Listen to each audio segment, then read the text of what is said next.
আসসালামু আলাইকুম প্রিয় সপ্তম শ্রেণীর শিক্ষার্থীরা, আশা করি তোমরা ভালো আছো। এখন আমরা ত্রৈরাশিকের গল্প পড়ব। খুবই একটি ইজি সিস্টেম, আশা করি তোমরা বুঝবে। এখানে এই ঢাকা থেকে চট্টগ্রামে যাওয়া, চট্টগ্রামের সড়কের পথের আনুমানিক দূরত্ব হচ্ছে আমাদের 200, এখানে দিয়ে দেওয়া আছে, লাল কালি দিয়ে দেখাচ্ছি। এই দূরত্ব বলে দেওয়া আছে, এটা হচ্ছে 250 কিলোমিটার। তো এই বিষয়টা হচ্ছে, এখন একটি বাস সকাল 9টায় ঢাকা থেকে রওনা দিয়ে দুপুর 2টা চট্টগ্রাম পৌঁছালো। প্রতি ঘন্টা বাসটির ঢাকা থেকে কত দূরত্ব অতিক্রম করে সেটি একটি চক এখানে দেওয়া আছে। উল্লেখ্য যে প্রতি ঘন্টা অতিক্রম দূরত্ব সময় সাপেক্ষে তোমার এই চকটি দেখতে বলছে, এবং এখানে একটি একক কাজ বলে দেওয়া ছিল যে এই চকের আলোকে এই চতুর্থ ঘন্টায় সে কত দূরত্ব অতিক্রম করে সেটি নির্ণয় করতে বলছিল। তাহলে আমরা ঠিক আগের মতোই মনে করি, এই চতুর্থ ঘন্টা শেষে বাসটি অতিক্রান্ত দূরত্ব x কিলোমিটার আমি এই ধরে নিলাম। আশা করি তোমরা এটা বুঝবে, আর না বুঝলে তো অবশ্যই কমেন্টস করবে। আমরা এই যে অংশটা চতুর্থ ঘন্টা শেষে, এটা একটি খুব একটি ইজি বিষয় এবং মজাদার বিষয়, x কিলোমিটার ধরে নিলাম। এখন দেওয়া আছে, দেখো এই এক অনুপাত, এই ত্রৈরাশিকের গল্প অনুযায়ী এই দুইটা যে প্রথম, এই 1:50 আমরা এটা লিখতে পারি। 1 ঘন্টায় 50 কিলোমিটার গেল। তাহলে আমার এই চতুর্থ ঘন্টা যাবে, এই চতুর্থ ঘন্টা যেহেতু x ধরেছি, চতুর্থ ঘন্টা যাবে, চতুর্থ ঘন্টা যাবে কত, x কিলোমিটার, যেহেতু জানি না। তো প্রশ্ন মতে যেহেতু এটা আমাদের সমানুপাতের বিষয়, প্রতি ঘন্টা সমান দ্রুত অতিক্রম করতে যায়, এটা সমানুপাতের ধর্ম মিলবে, তাই ত্রৈরাশিকের সূত্র অনুযায়ী আমরা প্রথমটা আর ওইটা সমান দিতে পারি। সমানুপাত প্রতি ঘন্টা এখানে বলে দেওয়া আছে, প্রতি ঘন্টায় সমান দূরত্ব অতিক্রম করে। দেখো বাসটি সকাল থেকে 9টা পৌঁছাল, প্রতি ঘন্টায় ওখান থেকে বাসটি, মানে একটি চক দেওয়া আছে আনুমানিক, সে প্রতি ঘন্টায় অতিক্রান্ত দূরত্বটা সমানুপাতিক, মানে এই সময় সে দূরত্ব সাপেক্ষে সমানুপাতিক, তাই আমরা এই ত্রৈরাশিকের সূত্র ব্যবহার করি। ত্রৈরাশিকের সূত্রটি হচ্ছে, আবারও বলি, প্রথমটা ইকুয়াল টু দ্বিতীয়টা। আশা করি বুঝছো। তাহলে দেখো এই 1/50 লিখতে পারি ইকুয়াল টু 4/x লিখতেই পারি। তারপর যদি আমি ক্যালকুলেশন করি, x ইকুয়াল টু কত, 4 ইন্টু 50, 4 ইন্টু 50 লিখতে পারি ইকুয়াল টু হচ্ছে 200। আশা করি এটা বুঝছো। তাহলে সুতরাং x ইকুয়াল টু লিখতে পারি কত, 200। সুতরাং চতুর্থ ঘন্টা শেষে সে 200 কিলোমিটার অতিক্রম করবে। আশা করি তোমরা এটা বুঝছো। এটা না বোঝার তেমন কিছুই নেই। তারপরেও যদি কেউ না বোঝো অবশ্যই কমেন্টস করবে, আমরা চেষ্টা করব তোমাদেরকে এটা বুঝিয়ে দেওয়ার জন্য। এটা খুব সহজ বিষয়। এবার এখানে বলছে ঠিক সেম প্রক্রিয়া, এই ত্রৈরাশিক প্রক্রিয়া আমরা নির্ণয় করব। এখানে বলছে যে ক্রমিক সমানুপাতিক এবং ত্রৈরাশিকের যে বিষয়গুলো আছে আমরা তো দেখব। এই এখানে এই 20 কিলোমিটার দীর্ঘ, লক্ষ্য করো, 20 কিলোমিটার দীর্ঘ একটি গাড়ির রেসে কয়েকটি গাড়ি অংশগ্রহণ করে 20 কিলোমিটার অংশগ্রহণ করবে। এর মধ্যে যে গাড়িটি রেসে বিজয়ী হয়েছে সেই গাড়ির 10 কিলোমিটার পর্যন্ত নির্দিষ্ট সময় দূরত্ব দেওয়া আছে, এবং এই বাকি আংশিক এখানে দিয়ে দেওয়া আছে। এই তুমি বলছি নিচের আংশিক পূর্ণ করে চকটি দেখো এবং সমানুপাতের ধারণা ব্যবহার করে তুমি নিজে পূর্ণ করো। তাহলে সমানুপাতের ধারণা অনুযায়ী আমি এই তৃতীয়টা আমরা ধরে নেব, তৃতীয়টা ধরে নেই আমরা, আগেরটার মধ্যে ধরে নেব, জাস্ট এখন নতুন করে আহামরি কিছু করব না।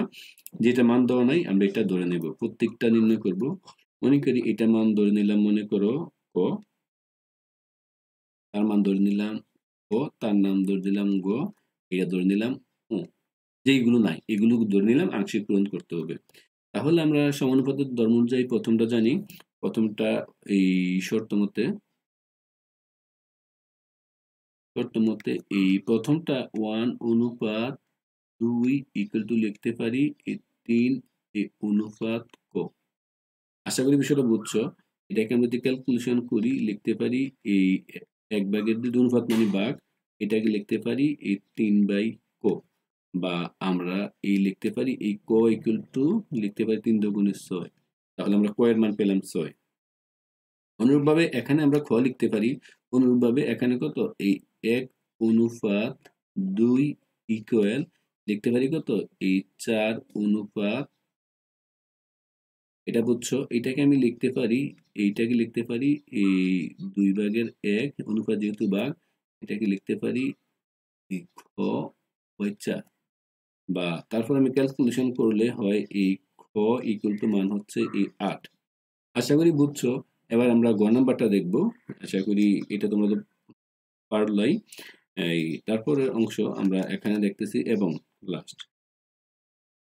এবং এই যে মানটা দিয়ে দেওয়া আছে এটা তো আমরা একটা নির্ণয় করতে পারলামই, এইটা কোর মান হয়ে গেল। এবার আসো, এটা হচ্ছে আমাদের এই গ নাম্বারটা হচ্ছে 5, তাহলে আবার তাহলে এই 1:2 ইকুয়াল টু লিখতে পারি এই 5 এর, দেখো এই 5 আমি গ লিখতে পারি, গ লিখলাম। তো তোমরা আশা করি এটা বুঝবে, না বোঝা তেমন কিছুই নেই। তারপর এটা লিখতে পারি কত, 1/2, এটা লিখতে পারি এই 5/গ, বা ক্যালকুলেশন করলে এই গ ইকুয়াল টু লিখতে পারি 5 দুগুণে হচ্ছে 10, তাহলে এটা হবে 10। আশা করি এটা বুঝছো। এবার আসো আমরা, ও এখানেও একটি মান দেওয়া আছে, এই তার মান ও, আমি এটা ধরে নিচ্ছ, মনে করো এটা। তো এই মানটা আমরা আরো সহজে নির্ণয় করার চেষ্টা করব। দেখো প্রথম ঠিক আগে যে ব্যবস্থা এটাই এভাবে করব। এটা তাহলে এটা দিলাম চ, তাহলে এই 1:2 ইকুয়াল টু কত, আমরা ধরে নেই এটা, এবং এই 1:2 ইকুয়াল টু এই 18 এই দেখো এখানে চ অনুপাত 18, আগে চ থাকবে পরে চ অনুপাত 18, আগে পরে লিখলে কিন্তু হবে না, যেটা যেভাবে আছে চ আগে আছে আগে লিখতে হবে। এখান থেকে যদি আমি ক্যালকুলেশন করি তাহলে এই 1/2 লিখতে পারি কত, এই 18 লিখতে পারি, বা এখান থেকে ক্যালকুলেশন করলে লিখতে পারি 2 ইকুয়াল টু কত হতে পারে, এই 18। বা এখান থেকে আমি যদি এর মান নির্ণয় করি, এটা হবে এই এখানে এই হচ্ছে অংশটা দেখো, এটা হবে এই 18/2, কাটাকাটি করলে হচ্ছে 9, তাহলে এটা হবে আমার এই, দেখো এটা হবে আমার এই 9/18, তার চ মানে 9/18। তারপর ও যেটা আছে এই 10/ও, তারপর আবার অর্থাৎ লাস্ট, এবং আবার এবং এই লাস্ট যে শর্ত যেটা, তার শর্ত আবার এই 1:2 ইকুয়াল, আমার এটা ছিল কত এখানে লাস্ট এই 10:ও, 10:ও। এটাকে আমরা এই যখন মানটা নির্ণয় করতে পারি, দেখেন এই কত হচ্ছে 1 2 ইকুয়াল টু এই 10/ও, বা যদি গুণ করি এই ও ইকুয়াল টু মান হচ্ছে আমার 20। আশা করি এটা তোমরা বুঝছো। অর্থাৎ এই তার মানটা আমরা সবগুলো নির্ণয় করতে পারলাম। এই কোয়ের মান হচ্ছে, ধরো কোয়ের মান আমরা পাইলাম এখানে 6, আমি একটু ভিন্ন কালার দিয়ে দেখাচ্ছি। এই কোয়ের মান হচ্ছে এখানে এই 6, কোয়ের মান পাইলাম 8, এটার মান পাইলাম 10, আর চয়ের মান আমরা পেয়েছিলাম, চয়ের মান আমরা পেয়েছিলাম এই 9, আমরা চয়ের মান পেয়েছি এখানে এই 9, চয়ের মান পেয়েছি এখানে 9, আর 9 বলতে উপর লিখতেছি 9, আর এটা পেয়েছিলাম ও যেটা, এটা পেয়েছিলাম আমরা 20, তাহলে এটা এখানে লিখবো না 20। তো আমরা তৈরাসিকের সূত্র দিয়ে খুব সহজে নির্ণয় করতে পারলাম। সমানুপাত থাকলেই, অনুপাত সমানুপাত থাকলেই কিন্তু আমরা এইভাবে সমানুপাত যদি মিল হয়, আমরা সমানুপাতের ধর্ম ব্যবহার করে আমরা তা সহজেই নির্ণয় করতে পারবো। তো আশা করি এই অংশটা বুঝছো, এটা নিয়ে কারো কোনো প্রবলেম হওয়ার কথা না। তারপর যদি কারো প্রবলেম হয় অবশ্যই কমেন্টস করবে, আমরা তারপরে কোশ্চেনটা সলভ করতেছি। যদি কেউ না বুঝো কমেন্টস করবে। শিক্ষার্থীরা, এই অধ্যায়ের সর্বশেষ অঙ্ক, আশা করি তোমরা বুঝবে, আর না বুঝলেও কমেন্টস করবে। আমরা এটাকে ক্রমিক সমানুপাতিক নিয়ম অনুযায়ী আমরা এটা সলভ করব। ক্রমিক সমানুপাতিক আমরা জানি যে প্রথম অনুপাত গুণন তৃতীয় অনুপাত ইকুয়াল টু এই ক্রমিক সমানুপাতের যেটা ধর্ম। অর্থাৎ আমরা জানি এ অনুপাত বি, ক্রমিক সমানুপাতের একটি শর্ত আমরা জানি, এটা হচ্ছে এ অনুপাত বি ইকুয়াল এই বি অনুপাত সি। আলটিমেট এটাকে আমরা যদি সাজাই তো লিখতেই পারি এই ক্রমিক সমানুপাত থেকে a by B equal to A B by C. Ultimate আমরা এই লিখতেই পারি যে a ইন্টু সি সমান সমান এ বি স্কোয়ার, এটা আমরা লিখতে পারি। অর্থাৎ দেখো a মানে প্রথম, তাহলে আমরা বলতেই পারি যে প্রথম রাশি, এই প্রথম রাশি এ গুণন, এটা দেখো চতুর্থ রাশি, সরি যদি মিল থাকে আর তো কিছু করার নেই, সহজে আমরা নির্ণয় করতে পারবো। প্রথম রাশি ইন্টু এই তৃতীয় রাশি, তারপর আমরা লিখতে পারি এই দ্বিতীয় রাশি স্কোয়ার। যেহেতু সমানুপাত হলে এ অনুপাত বি, বি অনুপাত সি, আমরা এইভাবে মানে যদি সমান হয় এ বি সি, কারণ আমরা লিখতে পারি এভাবে দ্বিতীয় রাশি স্কোয়ার। তো এই সমানুপাতের ধর্মটা ব্যবহার করে আমরা এখানে সলভ করব। দেখো বলছে ক্রমিক সমানুপাতের ক্ষেত্রে প্রথম ও তৃতীয় রাশির গুণফল দ্বিতীয় রাশির বর্গের সমান এবং দ্বিতীয় রাশিকে প্রথম ও দ্বিতীয় রাশির মধ্য সমানুপাতিক বা মধ্য রাশি বলা হয়। তো এটা অনুযায়ী বলছে ক্রমিক সমানুপাতে প্রথম ও তৃতীয় রাশি দেওয়া আছে, মধ্য সমানুপাতিক ও ক্রমিক সমানুপাতিক নির্ণয় করো। তাহলে আমরা এখন ক্রমিক সমানুপাতিক নির্ণয় করব। আগে আমরা মধ্য সমানুপাতিক নির্ণয় করব। মধ্য সমানুপাতিক হচ্ছে আমার এই রাশির মান। তাহলে আমি লাল কালি দিয়েছি। এবার আসো আমরা কোশ্চেনটা সলভ করি। এটা দেওয়া আছে, লিখে ফেলবো যে দেওয়া আছে যে অংশটা মান দেওয়া আছে, আমি আগে এটা বুঝিয়েছিলাম। এই দেওয়া আছে প্রথম রাশি, দেওয়া আছে প্রথম রাশি সমান সমান দেওয়া আছে 4, তারপর দেওয়া আছে কত তৃতীয় রাশি। এই তৃতীয়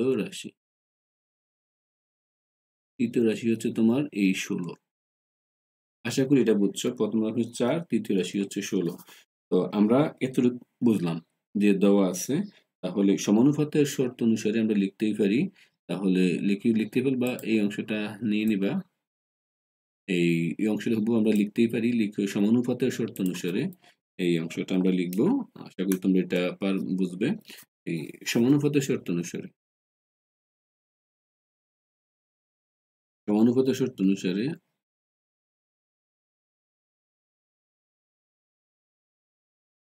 সমানুপাতের এই শর্তানুসারে আমরা জানি সমানুপাতের শর্ত অনুসারে যে জিনিসটা, এটা অবশ্যই এটা হচ্ছে প্রথম রাশি। আমরা একটু আগে এটা প্রমাণ করেছিলাম। আমরা লিখে ফেলি প্রথম রাশি। এই প্রথম রাশি গুণন তৃতীয় রাশি ইকুয়াল টু আমরা লিখতে পারি এই দ্বিতীয় রাশি আর উপরে এই হোল স্কয়ার। একটু আগে আমরা দিয়েছিলাম। তো সমানুপাতে ক্রমিক সমানুপাতের এই একটা শর্ত ছিল, এ অনুপাত বি ইকুয়াল টু বি অনুপাত সি, এইভাবেই ছিল। তো এখন আমরা মাসের মানটা বসিয়ে ফেলি। দেখো এই প্রথম রাশির মান ছিল 4, তৃতীয় রাশির মান ছিল আমার কত 16, আর দ্বিতীয় রাশিটা আমি জানি না। দ্বিতীয় রাশি লিখে ফেলি। এই দ্বিতীয় রাশি এভাবে রয়ে যাবে। তো আশা করি তোমরা এতটুকু বুঝছো। এতটুকু নিয়ে কারো কোনো প্রবলেম নেই। তারপরে যদি কারো মনে করো প্রবলেম আছে, অবশ্যই কমেন্টস করবে। আমরা চেষ্টা করব তোমাদেরকে এটা বোঝানোর জন্য। তারপরে একটু সাজিয়ে লিখি। তারপর আমরা এখানে এই লিখতেই পারি। ধরো আমরা এই দ্বিতীয় রাশিটা লিখলাম। এই দেখো এই দ্বিতীয় রাশিটা কি হবে? এই দ্বিতীয় রাশিটা এটা হবে আমার 4 4 কত হচ্ছে আমার এখানে? এই 16 কে 16 16 32 4 16 হচ্ছে আমার 64।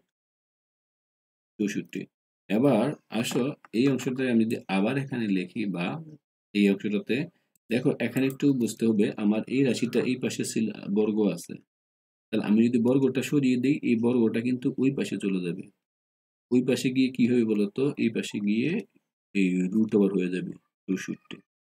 64 মানে কত লিখতে পারি? 8 স্কয়ার। রুটের স্কয়ার কাটা থাকতেছে দ্বিতীয় রাশি সমান সমান হচ্ছে 8। আশা করি এটা বুঝছো। এটা নিয়ে কার কোনো প্রবলেম নেই। তাহলে আমরা লিখতেই পারি দ্বিতীয় রাশি বা মধ্য সমানুপাতি হচ্ছে 8। অতএব মধ্য